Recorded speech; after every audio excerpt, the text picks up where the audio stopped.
반갑습니다. 김영무의 붓답전력기 그 두 번째 시간입니다. 오늘 이 시간에는 석가모니의 생애를 더듬어 볼 참인데, 부처의 생애라는 말이 어불성설이어서 그의 속명을 빌려 시다르타의 생애로 표현하겠습니다. 저기 중국에서 노자와 공자가 태어나 길도와 의지인을 논할 때, 고대 그리스 아테네에서는 소크라테스란 위인이 태어나 내 자신을 알라 하고 외쳤습니다. 그를 좀 현재 네팔 영역에 해당되는 히말라야 기슭계 가비라 왕성에서는 훗날 크게 깨달은 사람이란 붓다가 될 고타마 시다르타가 태어났습니다. 어째서 그렇게 거의 동시대에 그들과 같은 역사적 위인들이 한꺼번에 태어나게 되었는지 그 까닭이 알 수 없는 일이지만, 기원전 5, 6세기 동시대에 그들이 태어나 제각기 위대한 부두의 사상들을 남긴 것만은 틀림없는 사실이 되었습니다. 그런데 어질고 사리에 밝은 사람이란 처진이 되며 위대한 성인이었던 그들 중에서 소위 현실적인 출신 성분만은 단연 시다르타가 최상위였습니다. 비록 소국이었을망정 그는 왕자의 신분으로 태어나지 않았겠어요. 자세히는 알 수 없지만 시다르타는 총 인구가 100만 정도로 추정되는 가비라 왕국에서 자타가 공인하는 왕자로 태어났고, 장차 왕관을 물려받을 신분이었습니다. 마야 부인이 출산을 위해 진정으로 향하다가 눈비니 동산이라는 곳에서 귀한 왕자인 시다르타를 낳았으나 일주일 만에 그녀는 그만 타계를 하고 말았습니다. 그리하여 시다르타는 이모이며 둘째 어머니가 되는 여인의 설화에서 자라나게 되었습니다. 훗날 수많은 추종자들에 의해 불교라는 종교의 계주가 되어버린 시다르타의 생애는 대략 위와 같이 시작되었는데, 흔히들 그의 일생을 다음과 같은 7단계로 나누어 두루 종교적 의미를 부여하여 들었습니다. 석가모니 생애를 8단계로 나누어 흔히 팔상도, 즉 8장의 그림으로 표현하기도 하는데, 나는 시다르타의 잉태 과정을 묘사한 부분, 즉 도솔 4 이상 부분을 생략하고 그의 탄생을 첫 단계로 잡았습니다. 첫째, 시다르타의 탄생. 둘째, 시다르타의 유소년 시대. 셋째, 시다르타의 사문유관, 즉 동서남북 4방향의 문을 통해 보게 된 인생의 본 모습. 넷째, 시다르타의 출가. 다섯째, 시다르타의 성도, 즉 크게 깨달음. 여섯째, 시다르타의 전법 활동. 일곱째, 시다르타의 인멸. 종교적 의미 부여라는 말 속에는 이 사람들이 그를 신격화하거나 우상화하기 위해 일삼아 현실 초월적이면서도 신비한 설화 등을 덕지덕지 가미한 내용들이 많아졌다는 뜻이 되겠습니다. 예를 들면 시다르타는 태어나자마자 북쪽으로 7걸음 걸어가 한 손으로 하늘을 가리키고 나머지 한 손으로 땅을 가리키면서 천상 천하 유아 독존이라 외쳤다는 설화 등입니다. 세상 안팎에서 오직 나홀로 존귀하다 하는 의미를 가진 그 말은 인간 존엄성의 선언임과 동시에 불교는 신중심주의가 아니라 인간중심주의라는 근본 사상의 표명이 되었습니다. 그러니까 설사 그 말이 훗날 불타가 교수란 것이라 한들 그 의미가 달라질 턱이 어디에 있겠는가 하는 것이 나의 생각입니다. 만약 형상으로 나를 보려 하거나 음성으로 나를 찾으려 하는 사람은 삿된 짓을 행하는 꼴이 되니 끝내 예를 보지 못하리라. 금강경에 나타나 있는 붓다의 이 말을 들어보더라도 붓다는 분명 자신을 종교 창시자로 삼거나 자기를 우상화시켜서는 안 될 일이라고 했던 것입니다. 붓다는 종교 천국이라 할 수 있는 인도 사회 현실 속에서 종교적 폐해를 너무나 뼈저리게 느낀 나머지 그런 주장을 필적기에 바빴습니다.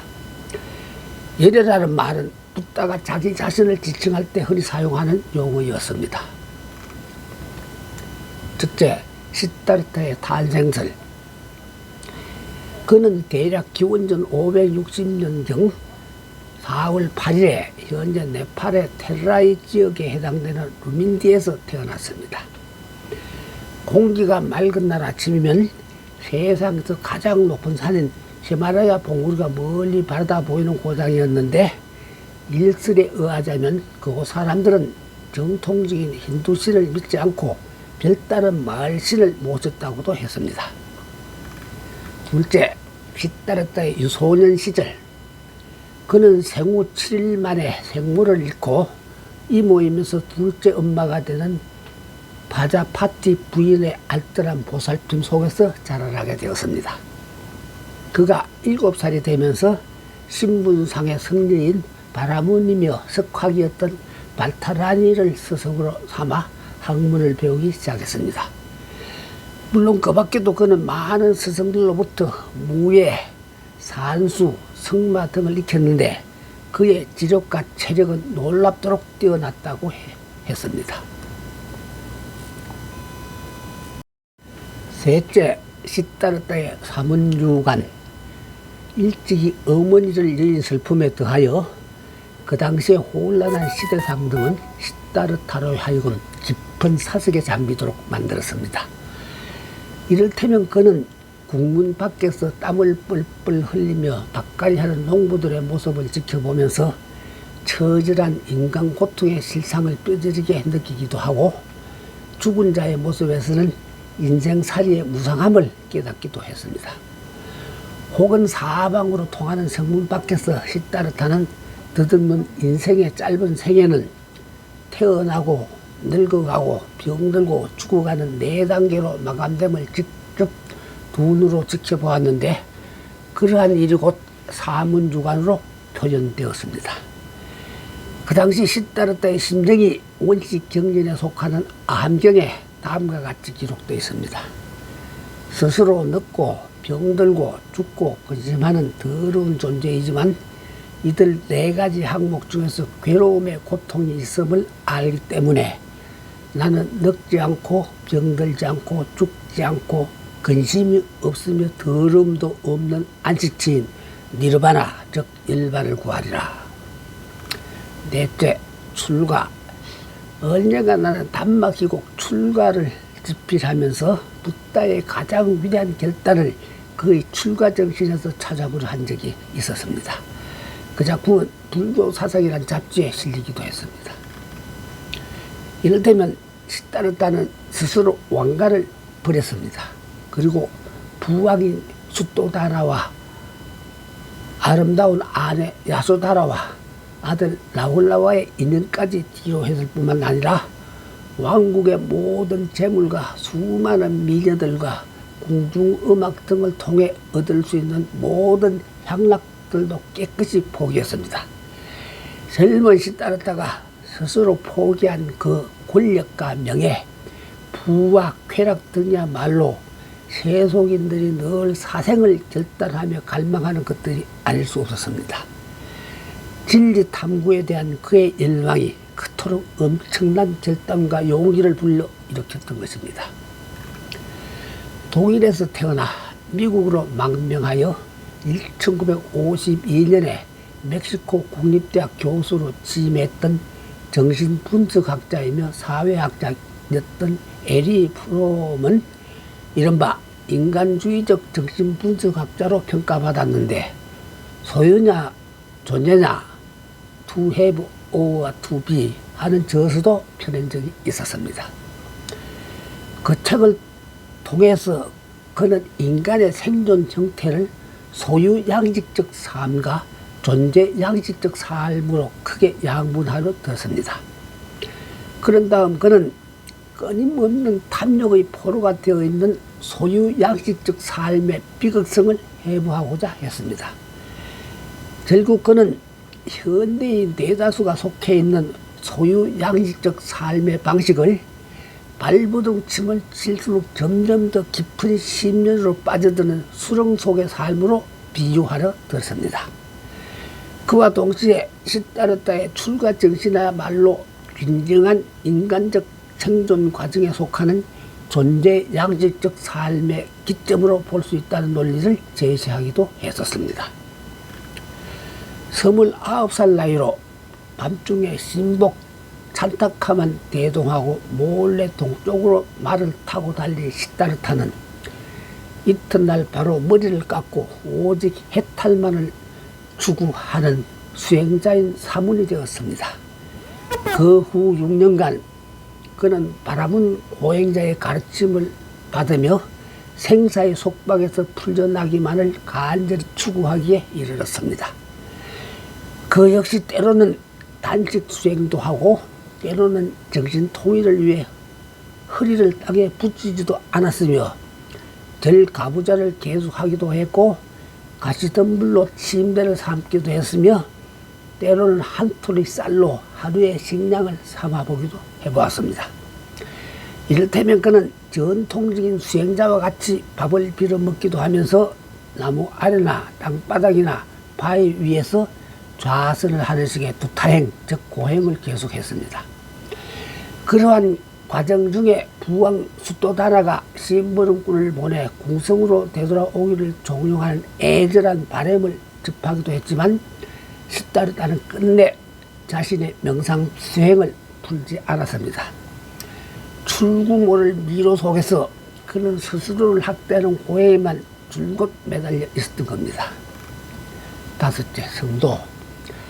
이윽고 시다르타는 해탈의 길이 오직 고행에만 있지 않다는 사실을 스스로 깨닫게 됩니다. 진리는 어느 극단에 있지 않고 가운데 중에 있음을 터득하게 되었습니다. 진리는 결코 극단적인 고행이나 극단적인 쾌락 추구에 있지 않다는 그 깨달음이 바로 불타의 중도 사상이 되었습니다. 훗날 시다르타는 금운고의 줄을 너무 팽팽하게 조여도 좋은 소리를 얻을 수가 없고 줄을 너무 느슨하게 풀어도 좋은 소리를 낼 수가 없다 하는 비유 등으로 그 중도 사상을 교술하려 들었습니다.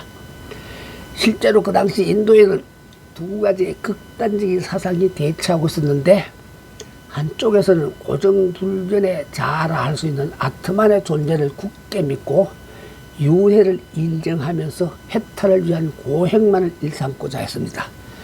또 다른 한편에서는 윤회 사상 따위를 전적으로 부정하면서 오직 현실적인 쾌락만을 추구하려 들었습니다. 윤회란 인도의 전통적인 원시 사상으로 해탈을 얻지 못한 아트만, 즉 본질적인 자아는 이성과 저성을 끊임없이 유전한다는 논리로 일관합니다. 그러니까 전생의 죄업에 의해 혹은 짐승이나 혹은 인간 등으로 끊임없이 고통스러운 현세의 삶을 계속하게 된다는 믿음 등이었습니다. 모든 속박에서 풀려난다는 의미의 해탈이란 본질적 존재의 나, 즉 아트만이 우주적 본질인 브라만과 합일됨을 말함인데 수행에 의해서만 해탈의 길이 열리고 해탈이 되면 윤회는 종식된다고 보았습니다. 이윽고 고행의 길에서 벗어난 시다르타는 니전스나 강물에서 모욕을 하고 어느 천한 신분의 여인이 나무 밑에 기도용으로 갖다 바친 우유죽을 얻어 마신 다음에 기력을 회복하게 됩니다. 그리고 우르베라촐의 보리수나무 그늘로 가서 절 가부좌를 하고 다시금 깊은 명상에 잠기게 됩니다. 그는 이미 생사의 경계를 벗어난 상태에 머물러 있었습니다. 드디어 시다르타 나이가 35세가 되던 해 12월 8일 이른 새벽이었습니다. 찬란하게 반짝이는 새벽별을 바라보던 시다르타는 어느 순간에 우주적 진리를 확연하게 깨닫게 됩니다. 바야흐로 그는 깨달은 사람인 석가모니, 즉 붓다로 다시 태어나게 되었던 것입니다. 이른바 저 위대한 진리를 알 수 있는 연기법을 깨달은 그는 모든 이욕에서 완전히 풀려날 수가 있었습니다. 연기법이란 쉬운 말로 모든 존재는 인연에 따라 오간다는 논리이며 그 어떠한 존재도 상대인 타와 관계없이 홀로 존재할 수 없다는 결과론이 되었습니다. 그리하여 붓다는 중생들도 그 연기뿐만 깨닫게 되면 모든 속박에서 벗어나 자신의 능력에 의한 독창적인 삶을 살 수가 있다는 사상을 정립하기에 이르렀습니다. 여섯째, 전법 활동. 그런데 연기법이란 그의 위대한 깨달음은 인도의 전통적 가치관인 브라만의 교의를 완전히 뒤엎을 만한 파괴력을 지닌 내용이 되기도 했습니다. 연기법에 의하자면 브라만이 1000년 동안이나 검과 옥조로 여겨왔던 나의 본질적 실체, 즉 아트만이 실인적 존재하지 않는다는 논리로 나타나기 때문이었습니다. 불교의 근본 교리 중에 하나가 되는 무아론, 즉 나의 본질이란 없음이란 사상이 바로 그 연기법에서 비롯되고 있었던 것입니다. 그리하여 붓다가 된 시다르타는 차마 말문을 함부로 열지 못하고 7일간이나 망설이게 됩니다. 철석 같은 진리로 아트만의 존재를 믿고 사는 힌두 세계에서 장차 그가 내세워야 할 무아론이란 그야말로 정천벽력과도 같은 사상이 알 수 없기 때문이었습니다. 불경에는 그가 전부 활동을 시작하게 되는 계기가 브라만의 신이 나타나 3번이나 간섭했기 때문이라 했는데 아무래도 그러한 기록은 억지 논리만 같았습니다. 나는 그의 대자비심과 출가에 이은 두 번째 용기 있는 결단력이 그의 전도 활동의 동인이 되었으리라 짐작합니다. 깨달은 사람한테 세상 무슨 두려움이나 공포가 존재할 수 있겠어요? 불법의 문이 열렸도다. 귀 있는 자들은 들으라. 무슨 그대들은 지금까지 믿고 있던 자신들의 허황된 믿음부터 깨끗이 버려라. 이렇게 말문을 열기 시작한 그가 드디어 슬법의 길로 나서게 됩니다. 그대들은 자신들의 믿음부터 버려야 한다 하는 그 말은 서둘러 미망에서 벗어나야 한다는 뜻이 되었습니다.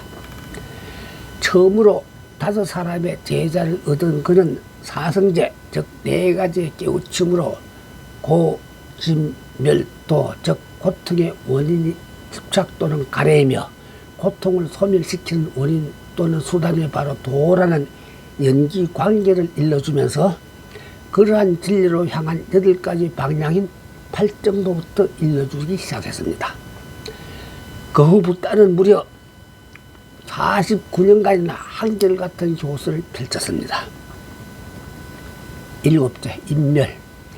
붓다는 8살 나이에 수제자 마학 가슴만이 빠지고 다른 모든 제자가 지켜보는 가운데 쿠시나가라에 있는 나무 숲속에서 재행은 무상하니 게으름을 피우지 말고 정진하거라 하는 말을 남긴 채 열반에 들었습니다. 이 세상에 존재하는 모든 가치관은 그 시대의 산물이란 말이 있습니다. 잠시 시다르타가 몸담게 되었던 그 시대상을 살펴보면 다음과 같습니다.